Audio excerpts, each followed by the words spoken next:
Good afternoon, everybody, or good evening, depending on which ratio of the world you live on. My name is Kaileigh Strobel, and as already explained, I am talking about the importance of identity in poetry. I want to start off with saying something that I feel is very important. It's about static.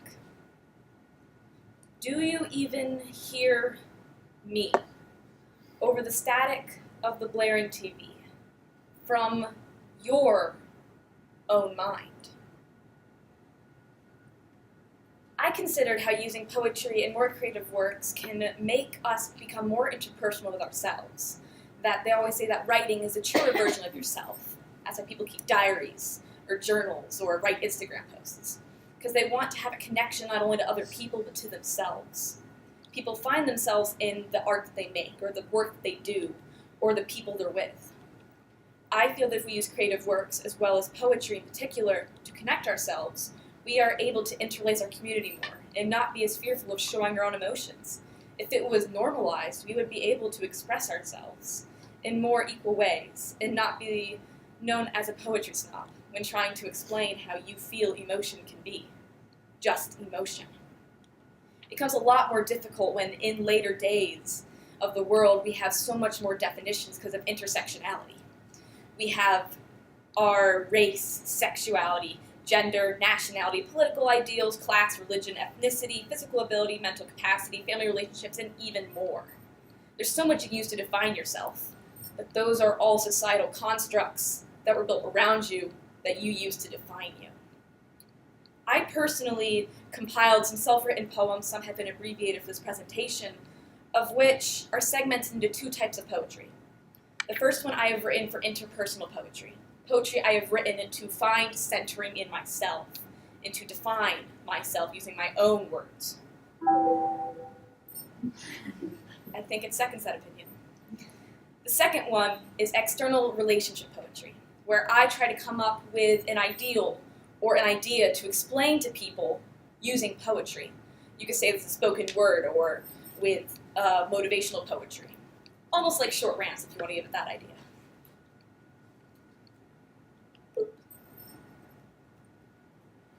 Through my interpersonal poetry, I've invoked self into reflection, which advances my thoughts and evolves my identity as I age, because we are constantly changing. And some people just can't learn to admit that I'm not the same person I was yesterday, nor the same person I am 20 years from now, or even in the next hour. With the inner dialogue of me discovering myself through poetry, I'm allowing myself to write freely without having to self-censor myself around people. Even to myself, sometimes I feel like I censor myself. Sanctuary. My poetry, my sanctuary, a temple safe from reality. Do not take your stone axes to these pillars I have carved, for this is my homeland and not yours. That's what made up in my head, with all these sayings to be shed, a bird molting old feathers to grow anew, a scab forming in order to heal.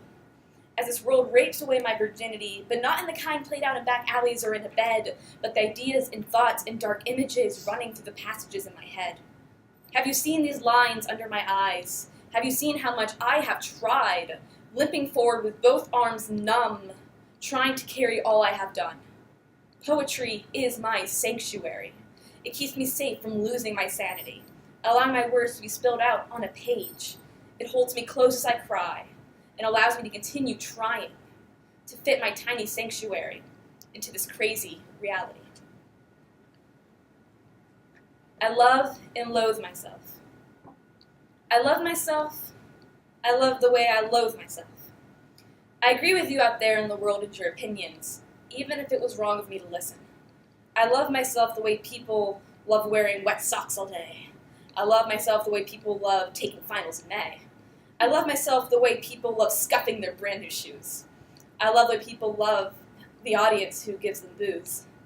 Snapping headbands to tie back hair, getting a foul play, even if it was fair, taking a sip of soup and finding it cold, seeing the rings of mold growing in the tub. I love myself the way people love a dying phone battery at school. I love myself the way people love being pushed into a freezing cold pool. I love myself the way people love broken and leaky pens. I love myself the way people feel when they're left alone by their friends. I push it away to float back up to the breezes, looking back at my madness and diseases.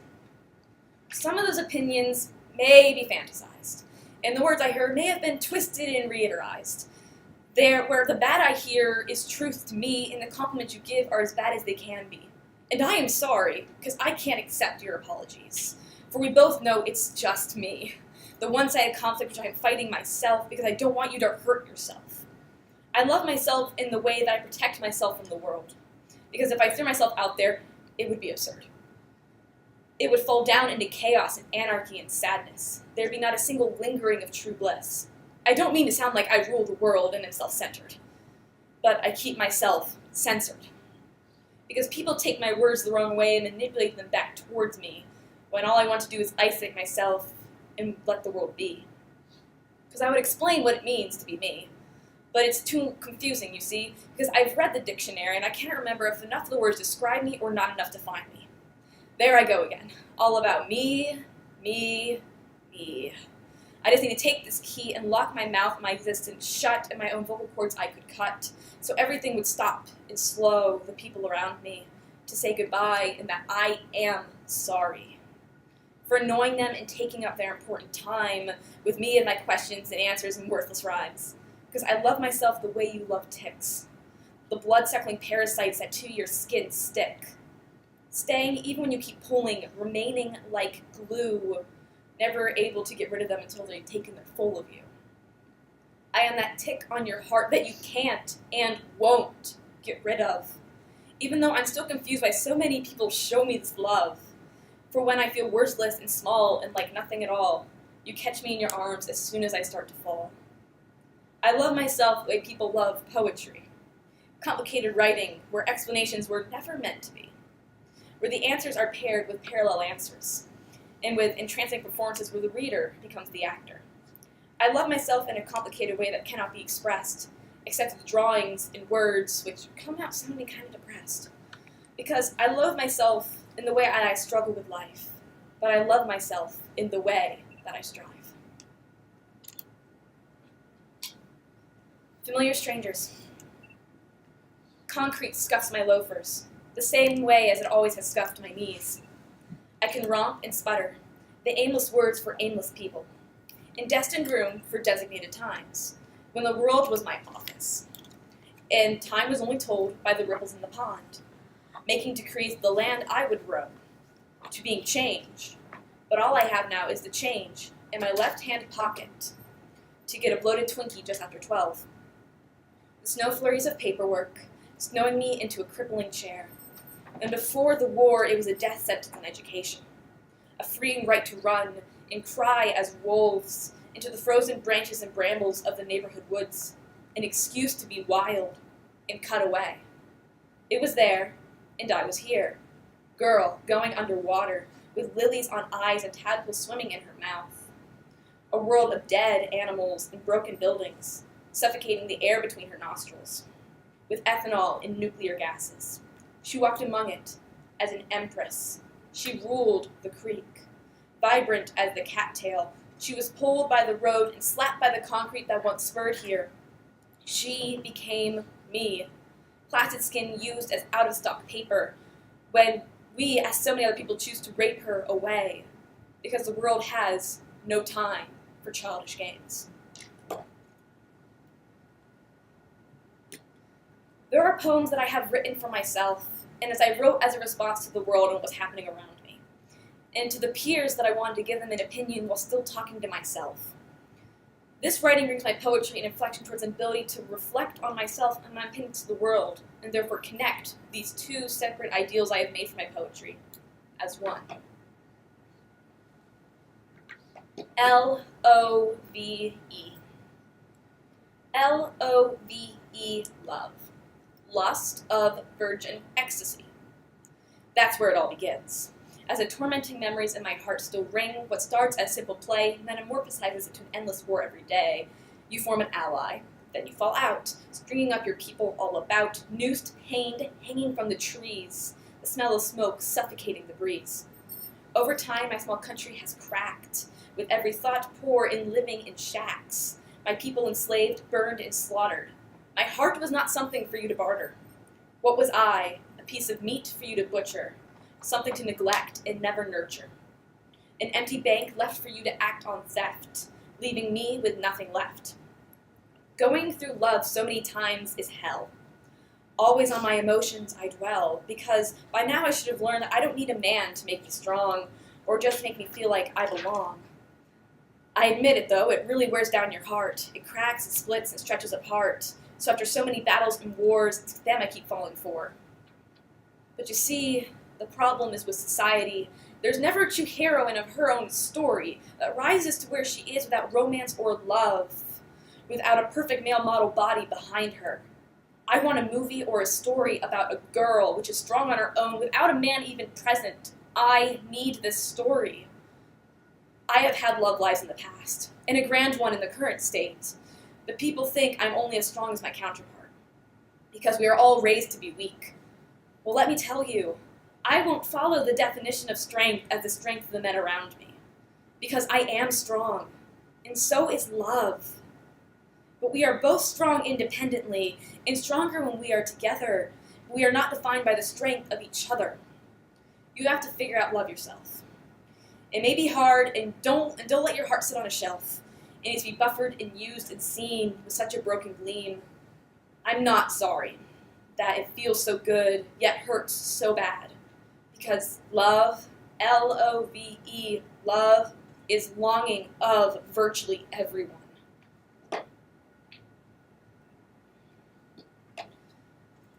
Once I understood myself to an understanding of where I was at the time, I was able to produce messages of my emotions in linguistics to produce to the public. Even though that sounds very formal and produce, I mean going to rant stages with my other poetry friends and just reading off what we felt like reading for the day.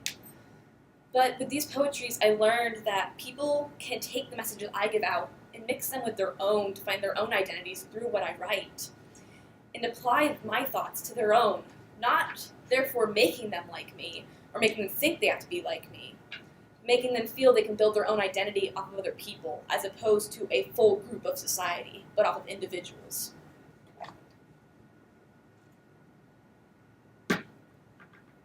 They don't understand love. Love is blossoming in America. Coiling weeds of turmoil rutting up the mud, pushing away the liars, the yellers, the sin spellers, all because they don't understand, and they think their words can transcend, turning our words and truths into a slave-filled nation, holding us away from salvation, saying it's us, the sinners, that burn the clouds of way, and our devil horns that scrape the sunset horizon to a gray, because they don't want us to understand.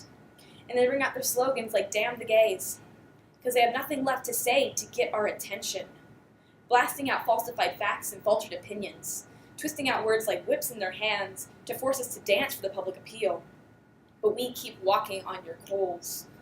For a man may lay with a woman, but where does that leave me? For I am both, nor neither. For just to confuse my breath is wasted on breathing. So I will use it on my poetry to speak for me and them. Because love is pure in beauty, it cannot be bad and tainted by Lucifer's kin. Offhand remarks of blood shedders we hear, let them pass ear through ear without touching our minds. When to the directed it is a spear in the beliefs of the heart, a hanging tree of doubt, a guillotine of disbelief, a quartering area of fear, where day by day we present ourselves to fight for our hearts and for our loved ones. And though we raise strong our colored flag in our hands, we are only to return triumphant again tomorrow. But not everyone makes it through. The flag sometimes drops, dirtied in the mud. If I were there, I would have placed my hands on their skin in vain and encouraged them, don't give up. I believe in you. I would use my body as their shield and my words as their army and fight for them. Because I am a part of them. Because we are a part of them. We are people, and people pursue love. A love of money, a love of music, a love of a food, a love of a boy, a love of a girl, a love of a person, a love of each other. For all we have is each other. Love is free, but even though it's legalized, who says it isn't penalized? Ask the crying child why they weep, and they will respond, hate. Ask the bruised girl why she is bloody, and she will respond, pain. Ask the scarred boy why he is maimed, and he will respond, disbelief. Ask me why I'm here reading poetry, and I will respond, love.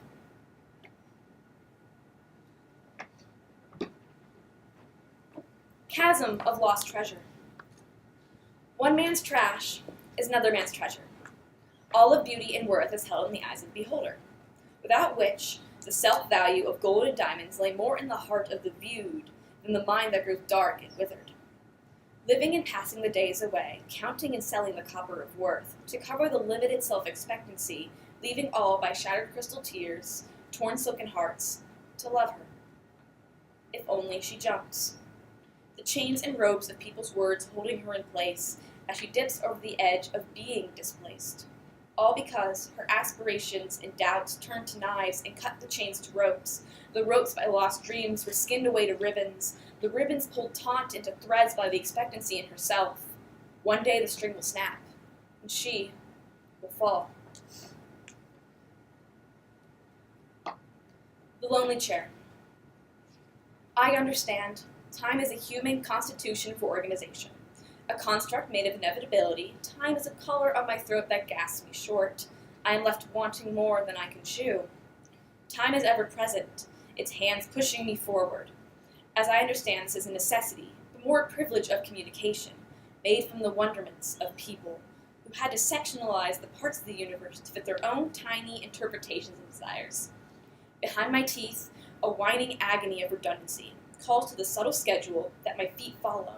I ache and moan, a tremble in my ankles as I try to turn away from the road of padded papers and dainty calendars towards a cliff of cut-throat glass, a scissor ends of truth that no one felt on their hand before, but I bask in the climb, naked, willing to experience it all for the sake of denying nothing. All meaning can be found in a speck of dust. It moves and gleams, but in the end purposeless, unless thought about. Poetry has lines that stand out to individuals. As it is parallel art to humanity, it is the poetic art meant to be performed or displayed. With my words, I want to prove love to people and lull them into an intrigue in my words so they can find themselves in my words, as well as their own expression of art, writing, poetry, film, and song. My longing for this is aiding of everyone's expressed in this following poem. Snapping stems. Bending at the spine, I was a dying rose. The beauty fading, the thorn sharpening, snapping at the stem left to bow to the misfortunate world. Storms of reality throwing me into whiplash, then snapping me back at the center. Shredding wind tearing away the velvety leaves I used as my protection, leaving me exposed, naked, and broken at the stem. The knives left in my back, seeding poison ivy, spreading rashes to where my wilting leaves could no longer itch. My pollen sent away on chivalrous breezes, to the tormented self-harm tulips, to the damned, misrepresented daisies, for the lucid, drug-addicted lilacs, none left for the damaged, dilapidated rose that was I. My last red wine petal falling among the dust, to which I gave my final wish. So to leave these thoughts and interpretations of people's minds and ears, I aim to lead people forward into meeting their true selves that come out within the art of poetry. Even now, I have a poem that is constantly changing with me and my intersectional identity, even though as the labels change, the poetry's meaning never changes. I want to apologize.